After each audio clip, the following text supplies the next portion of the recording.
मिलत टाइम्स में आपका स्वागत है। मैं हूं आपके साथ मुनव्वर आलम। 2024 के लोकसभा इलेक्शन में एक तरफ 38 दल वाली एनडीए तो दूसरी तरफ 26 दल वाली इंडिया आमने सामने हो गई है। चाहे एनडीए हो या फिर विपक्ष की इंडिया, दोनों ही हर मुमकिन कोशिश कर रही है कि ज़्यादा से ज़्यादा पार्टियों को गठबंधन में शामिल किया जा सके।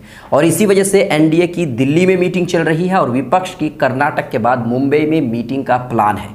पर मुस्लिमों की लीडरशिप वाली पार्टी को किसी ने भी अपने खेमे में शामिल नहीं किया है। असदुद्दीन ओवैसी की पार्टी एमआईएम को और बदरुद्दीन अजमल की पार्टी एआईयूडीएफ को विपक्ष ने भी अपने साथ गठबंधन में शामिल नहीं किया है, जिसकी वजह से मुस्लिमों में आक्रोश है। मुस्लिम नौजवान ट्विटर पर इस बाबत विपक्ष से सवाल कर रहे हैं कि मुस्लिमों के वोट लेने वाले मुस्लिम लीडरशिप से आखिर डर क्यों रहे हैं। अंसार इमरान ट्विटर पर एक लंबा पोस्ट लिखा है जिसमें अरविंद केजरीवाल उद्धव ठाकरे को विपक्ष में शामिल करने और मुस्लिम लीडरशिप वाली पार्टियों को शामिल ना करने पर सवाल उठाया है। अंसार इमरान लिखता है कि ये वही अरविंद केजरीवाल है जिनकी पूरी राजनीति केवल कांग्रेस के खिलाफ चलती थी, दिन रात कांग्रेस को भ्रष्टाचार की जननी और न जाने क्या क्या कहती थी और इसके नेताओं के खिलाफ हमेशा मोर्चा खोले रहते थे। मगर जैसी ही राजनीति में थोड़े से पुराने चावल हुए, उसी कांग्रेस के साथ जाकर साठगांठ की कोशिश कर रहे हैं। अंसार आगे लिखता है कि उद्धव ठाकरे, जिनकी पार्टी शिवसेना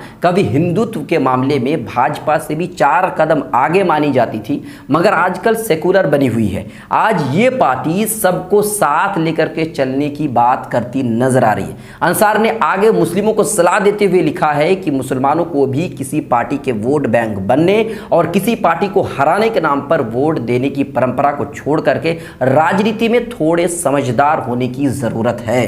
अंसार का ये ट्वीट वसीम अकरम को पसंद नहीं आया। उन्होंने अंसार को टैग करते हुए लिखा, मुसलमानों को जज्बाती तकरीरों से दूर रहना चाहिए, जज्बाती तकरीर करने वाले नेताओं से भी दूर रहना चाहिए। विपक्ष की इस मीटिंग में इंडियन यूनियन मुस्लिम लीग शामिल है। आईयूएमएल के इतिहास में उसके किसी नेता की तरफ से कोई भी विवादित बयान नहीं दिया गया है। बाकी आप परोक्ष रूप से जिस नेता को इस बैठक में देखना चाहते हैं, उनकी जज्बाती तकरीर ने ही उन्हें एक क्षेत्र विशेष के बाहर पहचान दिलाई है। वसीम अकरम का ये इशारा असदुद्दीन ओवैसी की तरफ है। इनके मुताबिक ओवैसी को इस गठबंधन में इसलिए शामिल नहीं किया गया है क्योंकि वो हेट स्पीच देते हैं। पर सवाल यह है कि बदरुद्दीन अजमल को शामिल क्यों नहीं किया गया। पहली मीटिंग जो पटना में हुई थी, अजमल साहब को बुलाया गया था, पर वो हज के सफर में थे और इसी वजह से उस मीटिंग में शामिल नहीं हो पाए। पर दूसरी मीटिंग में जो कर्नाटक में हुई है, इस मीटिंग में क्यों नहीं बुलाया गया। वसीम अकरम की इस ट्वीट पर प्रतिक्रिया देते हुए मिलत टाइम्स के चीफ एडिटर शम्स तबरेज कासमी ने ट्वीट किया है। वो लिखते हैं कि इंडियन यूनियन मुस्लिम लीग को हमेशा सिर्फ सत्ता से मतलब रहा है, उसके अलावा कुछ भी नहीं। इतिहास गवाह है कि बाबरी मस्जिद की शहादत के बाद इस पार्टी के अध्यक्ष ने जब कांग्रेस से अलग होने का फैसला किया तो उनके विधायकों ने विरोध किया। इसके बाद अध्यक्ष साहब खुद अलग हो गए और एक नई पार्टी बनाई, इंडियन नेशनल लीग। 1994 के बाद इस पार्टी ने कभी भी देश के मुसलमानों के लिए कोई आवाज नहीं उठाई और केरला तक महदूद हो चुकी है।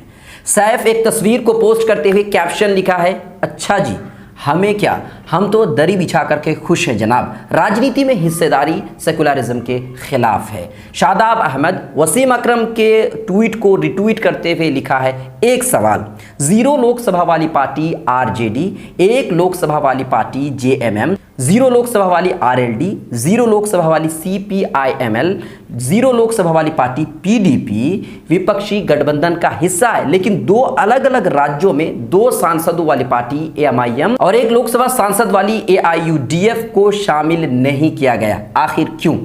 लिबरल लिब्बू से सावधान। ताबिश खान विपक्ष के इस रवैये पर लिखता है, इसमें मतलब गठबंधन में शिवसेना दूध की धुली हो गई। जिसके नेता बाल ठाकरे कहते थे कि मुस्लिमों के वोटिंग राइट्स छीन लो, जो डंके की चोट पर कहता हो कि हमें गर्व है बाबरी मस्जिद विध्वंस करने का, इनका मकसद सिर्फ मुसलमानों का वोट लेना है, बीजेपी का डर दिखा करके।